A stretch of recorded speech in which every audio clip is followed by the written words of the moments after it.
اعوذ باللہ من الشیطان الرجیم، بسم اللہ الرحمن الرحیم۔ السلام علیکم اسٹوڈنٹس، آج ہم لوگ رکوع نمبر 9 کی جو ہے ہم نے آیات جو ہے اس کی اسٹڈی کر لی ہوئی ہے۔ اس کی آج ہم ایکسرسائز کریں گے۔ ایکسرسائز میں جو ہمارے پاس سوال ہیں وہ پہلے ہمارے پاس الفاظ اور ان کے معنی ہیں۔ 6 الفاظ دیے ہوئے ہیں، میں پڑھتی ہوں۔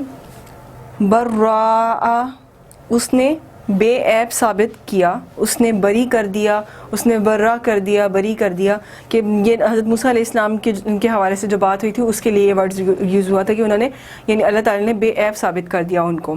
وجیہن، خوبصورت، بارو، باوقار، عزت والے، صاحب اور وجاہت والے۔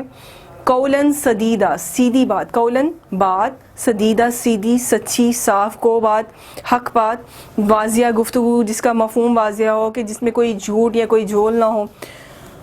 آردنا، ہم نے پیش کیا۔ اشفقنا، وہ ڈر گئیں یا وہ ڈر گئے۔ ظلوماً جہولا یا ظلوماً جہولاً، ظلوماً ظالم، جہولاً جاہل، بہت ظالم، بہت بڑا ظالم اور بڑا جاہل۔ نیکسٹ ہمارے پاس 2 سوال ہے اس ایکسرسائز میں۔ پہلا سوال ہے جی، اس سبق کی آیات میں اہل ایمان کو حضرت موسیٰ علیہ السلام کی مثال دے کر کیا بات سمجھائی گئی ہے؟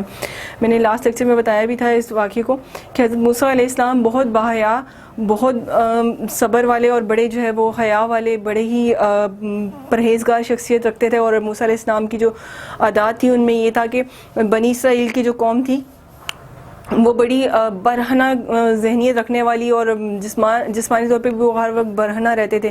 ان میں پردے کی کوئی جو ہے تمیز و تہذیب نہیں تھی، اور وہ اپنی عورتوں اور اپنے مردوں اور کسی سے بھی جو کوئی پردہ نہیں کرتے تھے، غیر مردوں غیر عورتوں سے بھی نہیں، یعنی وہ جسم کو نہیں ڈھانپتے تھے۔ پردہ چہرے کے پردے کی بات نہیں ہو رہی، جسم کے ڈھانپنے کی۔ اور جبکہ حضرت موسیٰ علیہ السلام بڑے حیا والے تھے، ان کو یہ بات بڑی بری لگتی تھی اور بڑی تکلیف پہنچاتی تھی، اس لیے وہ ہمیشہ جب بھی اپنے کپڑوں کو جو ہے وہ چینج کرتے تھے یا نہاتے تھے یا غسل وغیرہ کرتے تھے تو وہ پردے میں رہ کر جو ہے وہ یہ کام کرتے تھے اور کوشش کرتے تھے کہ ویرانے میں چلے جائیں۔ تو ویسے جہاں پہ جا کر چھپ کر جو ہے وہ غسل کرتے تھے۔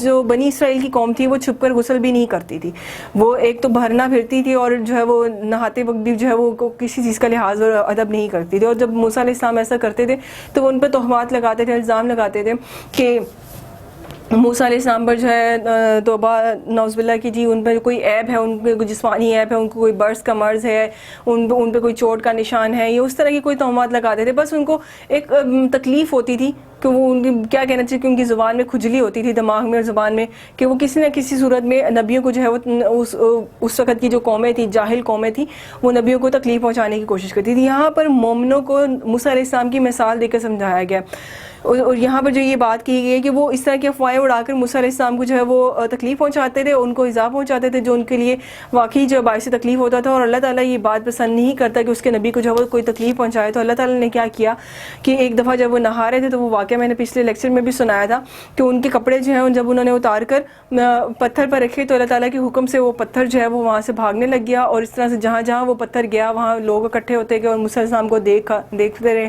تو اللہ تعالیٰ نے ان لوگوں کو موسیٰ علیہ السلام کو برہنہ دکھا کر یہ بات ثابت کر دی، حالانکہ یہ اللہ تعالیٰ کو یہ بات جو ہے وہ پسند نہ آئی، لیکن انہوں نے یہ دیکھا کہ موسیٰ علیہ السلام کو اس بات سے تکلیف پہنچتی ہے، تو انہیں اپنے نبی کی جو ہے تکلیف پسند نہیں تھی، اور اس لیے انہوں نے اپنی نبی کی اس تکلیف کو ختم کرنے کے لیے ان جاہلوں پر جو ہے یہ بات واضح کر دی، اور مسلمانوں پر بھی واضح کر دی کہ اس نبی میں کوئی جو ہے وہ عیب نہیں ہے، کوئی جسمانی عیب نہیں ہے، بلکہ وہ ایک حیا والے ہیں۔ تو اللہ تعالیٰ یہاں پر جو ہے بنی اسرائیل کی اس حرکت سے جو ہے موسیٰ علیہ السلام کی جو تکلیف جو ہے اذیت کا باعث بنی تھی، اسے مسلمانوں کو یہ مثال دے کر سمجھا رہے ہیں کہ کوئی ایسا عمل نہ کرے کہ جس سے اللہ کے رسول صلی اللہ علیہ وسلم کو کوئی اذیت یا تکلیف پہنچے۔